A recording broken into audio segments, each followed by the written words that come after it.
বাংলাদেশ প্রসঙ্গ নিয়ে কথা বলেছেন ভারতের পররাষ্ট্রমন্ত্রী জয়শঙ্কর। শেখ হাসিনা এবং বাংলাদেশের নির্বাচন নিয়ে ভারতের পররাষ্ট্রমন্ত্রী বলেই শুধু নন, বিজেপি সরকারের অত্যন্ত গুরুত্বপূর্ণ এবং পাওয়ারফুল একজন সদস্য তিনি। সেই কারণে তার বক্তব্যকে গুরুত্ব দিয়ে দেখা দরকার এবং তার বক্তব্যটা আমরা একটু দেখব। আমি তার কন্টেন্টটা নিয়ে একটু পড়ি, কিন্তু বক্তব্যটা পাওয়া যায়, আপনারা একটু দেখে নেবেন। এনডিটিভির সাথে তিনি কথা বলেছেন, দেখা দরকার। এই কারণে শেখ হাসিনা প্রসঙ্গে ভারত বিব্রত কিনা, ভারতের এই বিব্রত হওয়াটার প্রভাব কি হতে পারে সেটা আমরা আলোচনা করব, কিন্তু তার বক্তব্য শুনে মনে হতেই পারে যে তারা বেশ বিব্রত। আমি আসছি, নির্বাচন নিয়ে আগে কী বলেছেন সেটা বলি। তিনি অতীতের বিষয়গুলোর উল্লেখ করে বলেন, আমরা যা শুনেছি তা হলো বাংলাদেশের মানুষ, বিশেষ করে এখন যারা ক্ষমতায় আছেন, তাদের আগের নির্বাচনগুলো কীভাবে পরিচালিত হয়েছিল সেটা নিয়ে সমস্যা ছিল। এখন সমস্যা যদি নির্বাচনই হয় তাহলে আমাদের প্রথম কাজ হবে একটি সুষ্ঠু নির্বাচন করা। মানে খুবই ইন্টারেস্টিং হচ্ছে, বাংলাদেশের মানুষ বিশেষ করে এখন যারা ক্ষমতায় আছেন, না আওয়ামী লীগ ছাড়া, ইভেন শুধু আওয়ামী লীগ ছাড়া বলাও ঠিক না, আওয়ামী লীগের মোটামুটি সেন্সিবল মানুষদেরকে আমি দেখেছি শেখ হাসিনার নির্বাচন চুরি করে ক্ষমতায় থাকা নিতে পারতো না। সুতরাং এই দেশের মানুষের এটাই সমস্যা, এবং উনি শুনেছেন, উনি ভারতের পররাষ্ট্রমন্ত্রী, তার ল্যাঙ্গুয়েজটা আমরা খেয়াল করি, উনি এখন এটা রেকগনাইজ করেন না এই রকম ডিজাস্টারের পরও।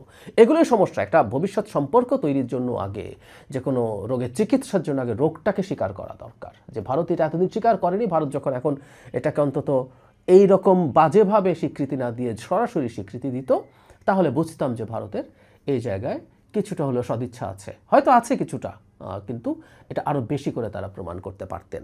তারপর বলছেন, আমরা বাংলাদেশের মঙ্গল কামনা করি। আমরা মনে করি একটি গণতান্ত্রিক দেশ হিসাবে যে কোনো গণতান্ত্রিক দেশের মতোই বাংলাদেশ গণতান্ত্রিক প্রক্রিয়ার মাধ্যমে জনগণের ইচ্ছার প্রতিফলন ঘটাতে চায়।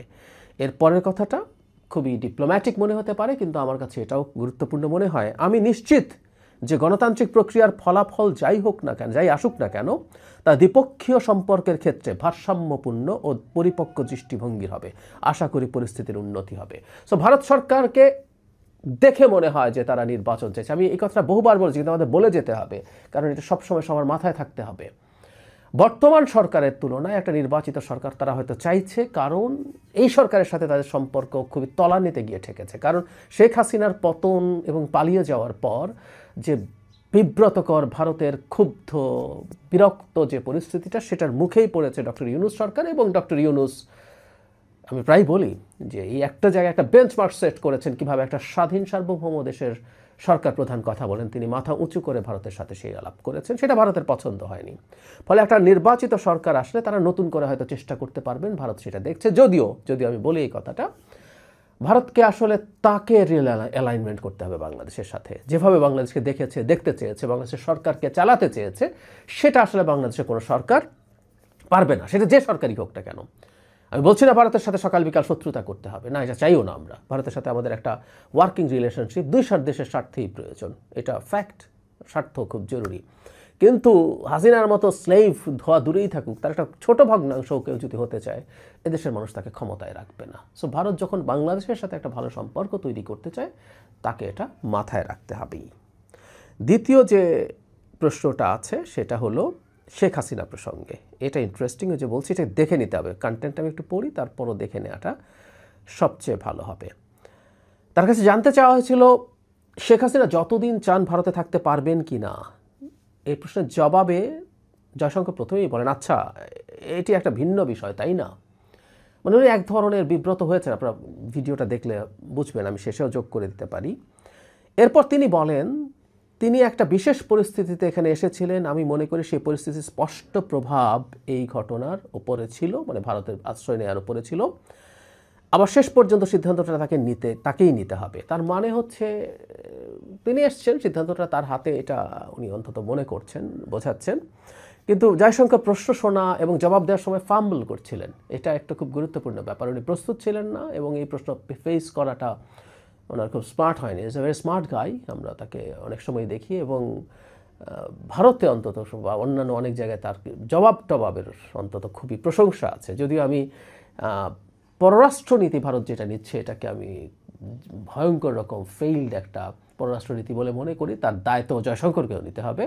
কিন্তু ওনার এই কথাবার্তা, জবাব, ইন্টারঅ্যাক্ট করার প্রশংসা আছে। উনি ডিপ্লোম্যাট ছিলেন এক সময়, তো সেটা একটা রিফ্লেকশন আছে। কিন্তু শেখ হাসিনা প্রসঙ্গে তার এই বিব্রত হওয়াটা বোঝা গেল। তার মানে আমি যেটা বলতে চাইছি, শেখ হাসিনার কনভিকশনের পর, শেখ হাসিনার কনভিকশন নিয়ে হালকা একটু সমালোচনা আছে যে তার পক্ষের আইনজীবী যথেষ্ট সঠিকভাবে সিনসিয়ারলি ফাইট করেছেন কিনা, তার সে যোগ্যতা অভিজ্ঞতা ছিল কিনা। এসব সমালোচনার পরও তিনি কনভিক্টেড একজন আসামি।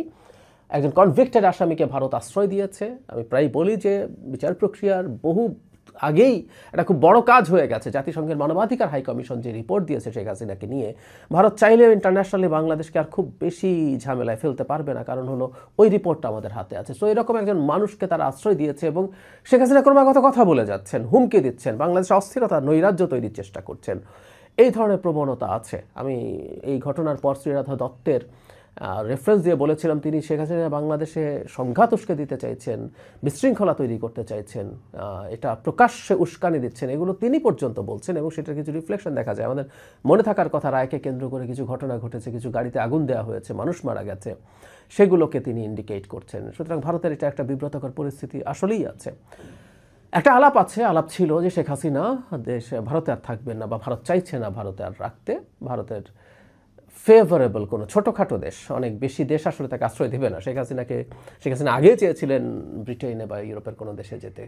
কোনো দেশ আসলে এই কাজটা করবে না, মধ্যপ্রাচ্যের কোনো দেশেরও করার কথা না। কারণ হচ্ছে বাংলাদেশে যে কাজ তিনি ঘটিয়ে গেছেন, তারপর বাংলাদেশের সাথে একটা সুসম্পর্ক যারা চাইবে তাদের জন্য এই কাজটা সহজ হবে না।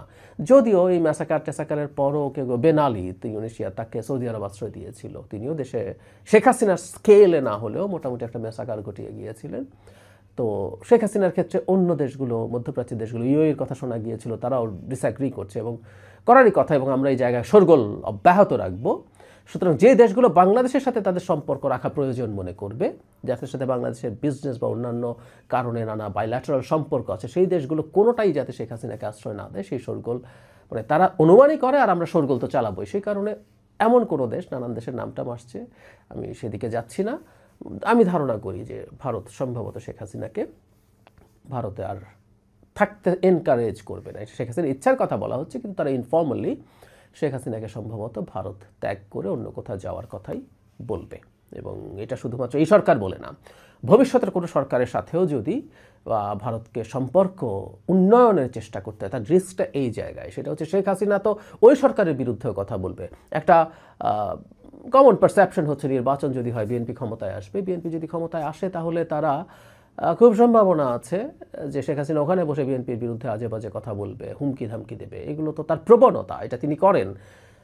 আইদার ভারতকে তখন অন্তত এগুলো বন্ধ করতে হবে। এখন ভারত বন্ধ করতে চাইছে বলে মনে হয় না। ইউনূস সরকারকে একটু উস্কাচ্ছে, এটা তাদের ভালোই লাগছে, কিন্তু ওই সরকারের সময় এটা বন্ধ করতে পারতে হবে। বা বিএনপি সরকার যদি টাফ হয় এবং সরকারের উপর চাপ থাকবে শেখ হাসিনাকে ফেরত দেওয়ার জন্য, ভারতের ওপরে চাপ তৈরি করার, সেটা যদি করতে হয়, তাহলে ভারত যদি বিএনপি সরকারের সাথে মোটামুটি একটা ওয়ার্কিং রিলেশনশিপ চায়, আমি রিসেন্ট সময়ে বলেছি বেগম খালেদা জিয়ার অসুস্থতার সময় মোদি যে ধরনের স্টেটমেন্ট দিয়েছেন, সেই স্টেটমেন্টে এটা স্পষ্ট যে তারা চাইবে সামনে সম্পর্কটাকে ভালোর দিকে নেয়। এটা শুধুমাত্র বাণিজ্যিক সম্পর্কে প্রশ্ন নয়, এটা স্ট্র্যাটেজিক ইস্যুও আছে।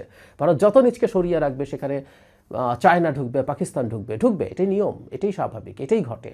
তো ভারত সেই কারণে সম্ভবত শেখ হাসিনাকে তার দেশে রাখতে চাইবে না। একটা নির্বাচিত সরকারের সময়ও অন্তত চুপ থাকতে তো চাইবেই। জয়শঙ্করের এই ফাম্বল করা দেখে আমার কাছে মনে হলো তারা সত্যিই বিব্রত এখন।